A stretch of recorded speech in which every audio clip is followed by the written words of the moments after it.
안녕하세요. 인스타 성형외과 대표원장 김명철입니다. 여러분, D팀이 굉장히 부작용이 많은 건 알고 계신가요? 실제로 많은 유튜브 영상과 또는 여러 가지 SNS를 통해서 D팀은 하지 말아라, 붓는다 뿐만 아니라 수술 자체를 하지 말라는 식으로 많이 얘기를 하고 있는데요. 그만큼 D팀의 부작용이 많고 예쁘지 않는, 자연스럽지 않는 부분들이 되게 많기 때문에 이번 영상에서는 D팀 부작용에 대해서 설명드리면서 D팀이 부작용 없이 되려면 과연 어떻게 하면 될 것인가에 대해서 얘기를 나누는 시간을 가지도록 하겠습니다.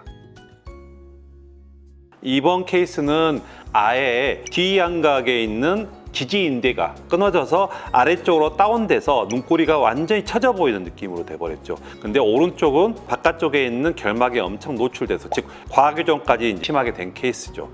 그래서 왼쪽은 흰자만 노출되는 상태이기 때문에 복원까지는 안 가도 되겠지만, 문제는 눈꼬리가 너무 심하게 처져서 이제 환자분은 스트레스를 받을 수밖에 없는 상태고, 오른쪽은 과교정돼서 결막까지 많이 노출되고 흉터도 많이 노출된 상태에서 눈꼬리가 같이 또 처진 케이스라고 봅니다. 이제 이런 눈꼬리가 심하게 아래로 처지고 바깥쪽에 있는 속눈썹에 붙어있는 건판이 떠있는 케이스는 실제로 골막 고정으로 해결이 안 돼요. 골막은 뼈를 싸고 있는 두꺼운 막이에요. 그 부분으로 우리가 고정을 하더라도 나중에 다시 재발을 해버립니다. 그래서 이 처져 있는 느낌이 개선이 안 되는 거죠. 또는 바깥쪽으로 벌어져 있는 우리 안구를 싸고 있는 건판이 눈에 바짝 붙어서 부착이 돼야 되는데 그게 부착이 안 됩니다. 그래서 이런 경우에는 쓸 수 있는 방법이 이 뒤쪽에 있는 뒤안각을 싸고 있는 눈 주위 뼈에 구멍을 뚫어서 거기에다가 실을 거는 거예요. 뼈를 싸고 있는 두꺼운 막에다 거는 게 아니라 뼈 자체에다가 구멍을 뚫어서 실을 걸어야지만이 이러한 부분들은 이제 해결이 될 수가 있어요. 보시면 이게 이제 수술을 한 지 아마 한 달 정도 돼 있을 거예요. 바깥쪽까지 째서 안쪽으로는 이 아래쪽에 있는 건판 부위와 바깥쪽에 있는 뒤안각을 싸고 있는 뼈에 구멍을 뚫어서 거기에 실로 연결해서 고정을 해서 뒤안각을 완전히 붙이고 처져 보이는 느낌을 평평한 수준으로 교정한 케이스죠. 보시면 많이 개선이 됐다고 생각할 수 있고요. 오른쪽 같은 경우는 붉게 노출됐던 결막 부위도 많이 붙이고 함께 다운시켰던 부위를 위로 들어 올린 케이스라고 말씀드릴 수 있습니다. 보시면 완전히 아래로 처졌죠.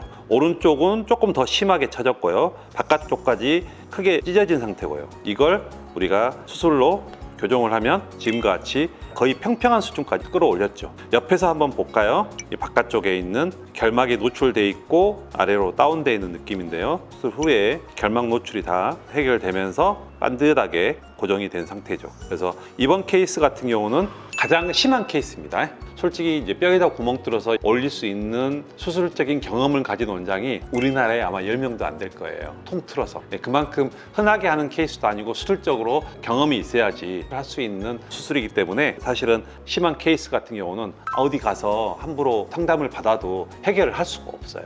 그런 의료진을 찾아야지만 해결할 수 있다고 여러분들 알고 계시면 될 거고요. 이만큼 D팀의 폐해가 심합니다. 이분만 이런 게 아니에요. 정말로 많은 케이스들이 뒤안각이 다 망가지고 모양 자체가 아주 엉망이 된 상태로 수술 후의 결과들이 나와서 이게 단순히 보기 싫다 안 싫다의 문제가 아니라 기능적인 문제까지 포함되어 있어요.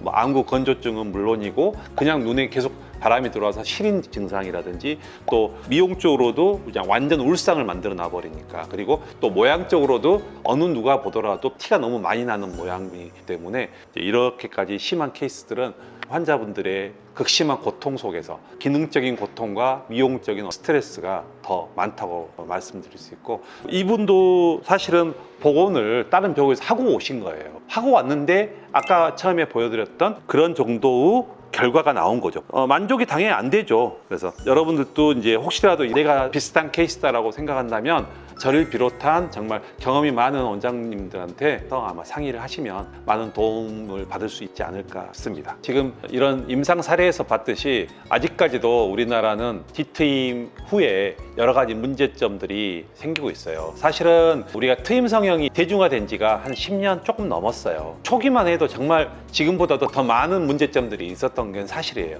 과거에 비하면 조금 더 문제가 생기는 케이스들이 적은 건 맞는데 여전히 아직까지도 D트임과 미트임과 관련해서는 많은 의사들이 하지 말아라 할 정도로 좋지 못한 결과들을 내고 있는 경우가 많고 또 환자분들의 어떤 불만족스러운 결과들도 많은 게 사실입니다. 그만큼 D미트임과 관련해서는 아직까지도 수술적인 완성도도 부족하고 저 개인적인 생각이지만 제가 수술하는 방법을 제외한 다른 방법은 저는 별로 추천해 주고 있지 않아요. 왜냐하면 기본적으로 정상적인 눈의 구조를 망가뜨리는 수술 방법이기 때문이에요. 이 정상적인 피부를 잘라내고 정상적인 점막을 제거하고 정상적인 밑에 있는 인대를 끊어내고 인대를 끊어내면 안 돼요. 그리고 잘라내도 안 돼요. 왜? 그것 때문에 여러 가지 문제점들이 발생합니다. 결국은 얼마나 심하냐 덜 심하냐의 차이지 문제가 있다는 거죠.